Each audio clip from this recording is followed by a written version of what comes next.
Hi there, and welcome to Real Education. Today's episode, we are going to be talking about what it takes to buy a home. I get asked this question constantly. Well, mostly because I work with first-time home buyers. So I'm going to spell it out from beginning to end. First step in buying a home is, number one, getting a pre-qualification and a pre-approval letter. How do you get one? Super simple. You can do it by contacting your local financial institution, the bank that you normally have all your checking accounts and things with.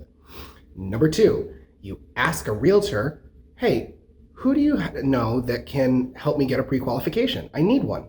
Trust me, we know.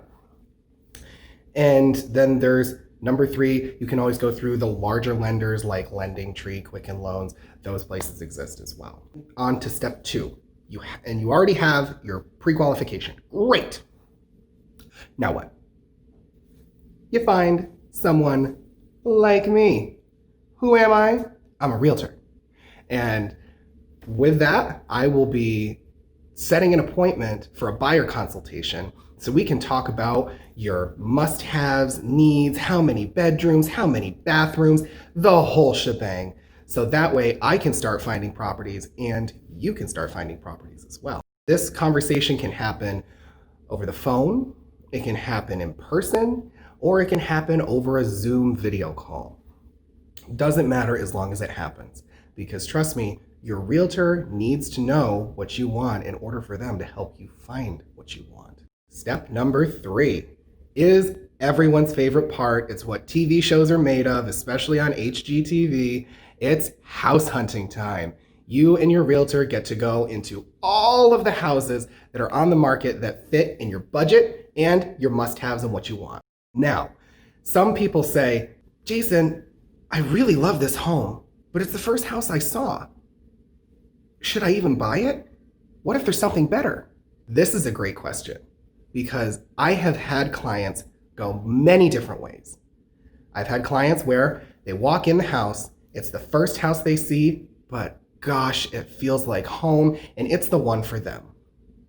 And then I've had those where they felt like it's the one for them and they love the house, but it's the first one they've seen.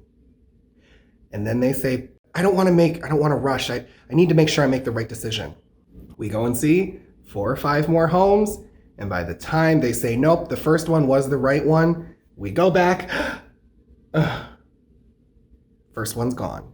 Somebody else bought it. Now you got to go and find another one that you're going to be comparing that house to for your entire tour. And then there's number 3, which is if it's not the right house, it's not the right house. And that's it. And you keep looking. Step number 4. So you've found the house, you have your agent, you have a pre-qualification, and you want to buy it. Now, step 4 is putting in that offer. Your agent will sit down with you and go over the entire offer process, which in New York State, in upstate New York, where I am, in Saratoga Springs area, consists of a couple stages. For one, you need to know how much money you need to have right up front. Not just your down payment, but the things you need up front, like money for your escrows, money for your home inspection, money for your appraisal. Make sure you have money for those 3 things: escrows, inspections, appraisal.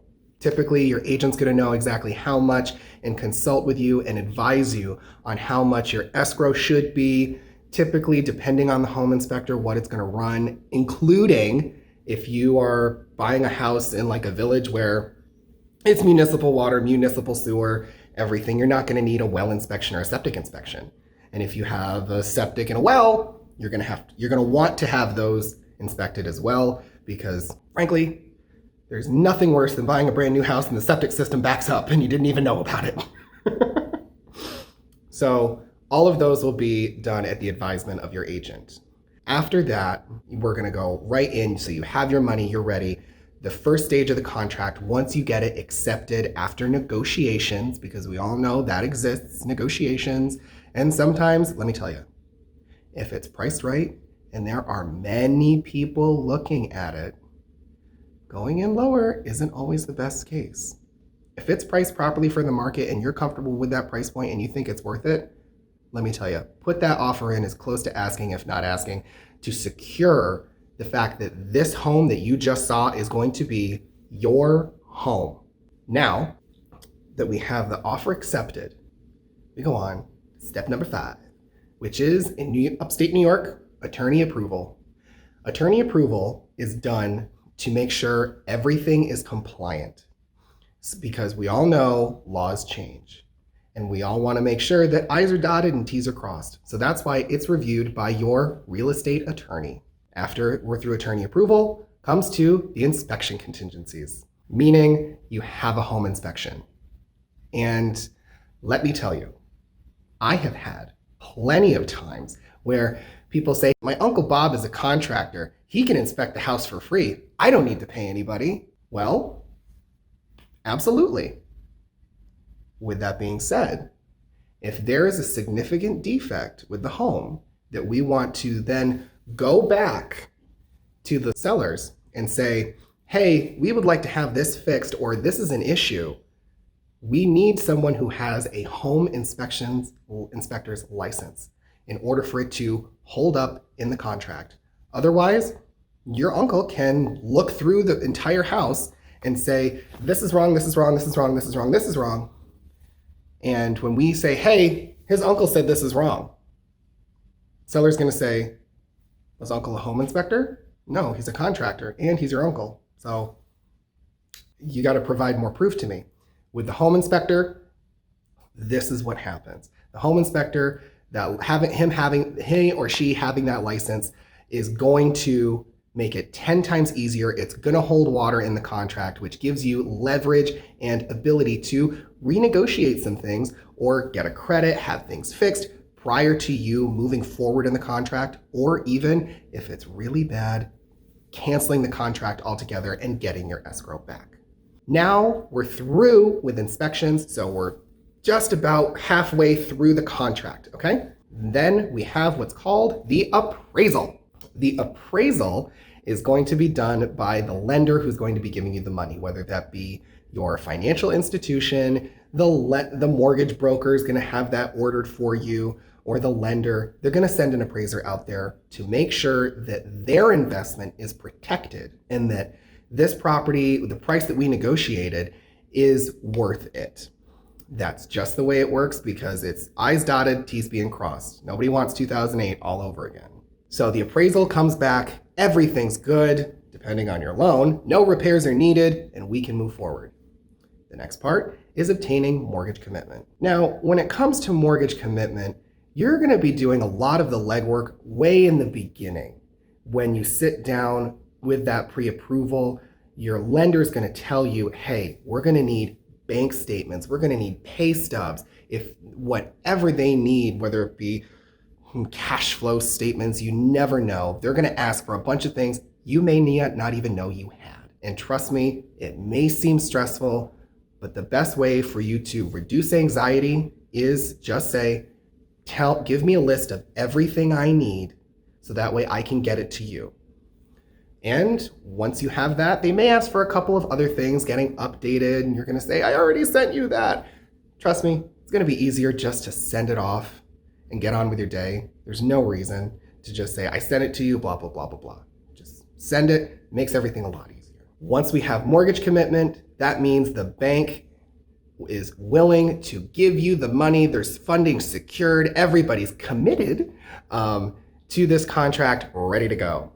The next part is title. Depending on when title is ordered, it can take a long time or it can take fairly quick. It all depends, and it's never an exact science, at least in New York State. Typically, title can take pretty long to come in. Not months or anything, but a week extra or two. So that's why when it comes to the closing date, I always say it's linked directly to title and when that title comes in. Once title comes in, everything's reviewed, ready for clear to close. So the lenders looked at the title, title's clean, everybody's okay, everyone's happy. Now we can schedule the closing. Yay! Once the closing is scheduled, you're gonna sign a bunch of papers. A bunch of papers.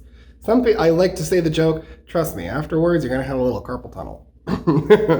And then you get the keys to your brand new home. Well, everyone, I hope this was informative. I know it's a lot. And the best thing I can say is the reason why you have an agent like myself, you have me, is to help manage that entire process for you. My team and I have closed over 100 homes last year and 100 the year before, and so on and so on. So anyway, I will talk to you guys soon. I'll see you in the next video, and call me if you need anything. Bye.